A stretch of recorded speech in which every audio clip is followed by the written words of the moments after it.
going to be doing fun Valentine's Day soap today, and this is going to be bright and pink and lots of fun and with a beautiful fragrance. The design I'm going to be doing is the Hippie Swirl that was created by Whitney with Cheeky Goat Soapery, and this is actually the second time I'm going to be trying this one.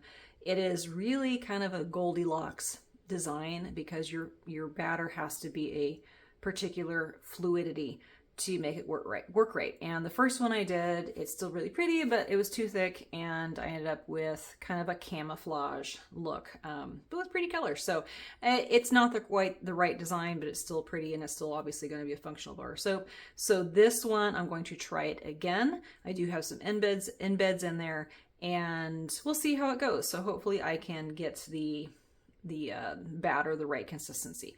The issue is with this one is it's almost harder to get kind of a medium trace that lasts a long time versus a really thin one or something that's really thick for like layering and sculpting.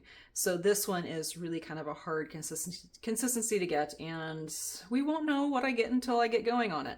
The fragrance I'm using is Pink Peony, and it's from Brambleberry. It does have a mild acceleration. Now, when I tested this one a while ago, it will turn the batter yellow, but then it cures to a nice white. So if you see everything in the video kind of turning orange, it will fade back into that white color.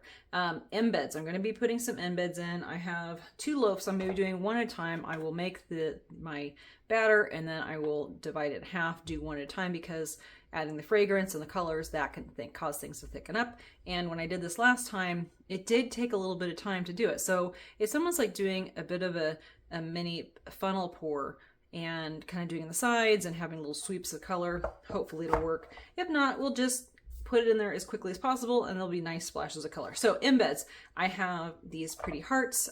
This was actually, I had embeds in the last one, so I poured off the extra to make these hearts.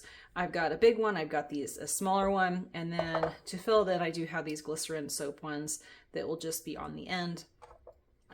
Just for some fun pops of color, different colors in there, but the main part of it will be fully cold processed. Just a couple bars will have a little bit of the glycerin soap embeds in there. Okay, so for the color, I'm going to be doing 4 different colors. One of them will be uncolored batter, but it might have a little bit of an ivory color due to the fragrance. I have red mica from Brambleberry. It's red, but it's really a pink. Actually, I used just a little bit on this color. I just got some of the other color on there, which is the Material Girl, which is a really bright pink. And then I have Pink Lemonade from Nurture Soap as well. Both these are Nurture Soap. This one I'm not using as much, so it probably won't be that bright of a pink. And let's see, I already talked about the fragrance. So 4 different colors. I will be pouring off a little bit in the beginning because I'm going to have the weight of this. I'm using my normal recipe, so I'm going to pour off a little bit of this to put into a separate small mold. So just ignore that part. But I'm going to emulsify my batter to a light trace, pour off that amount. Then I'm going to get my calculator out, divide it by 8ths. So I'll put an eighth in each one of these, and that'll leave half the batter, and then I'll use the remainder in my second loaf. So it'll be 2 loaves, and I think we're ready to go. Let me get my gloves on and get my goggles.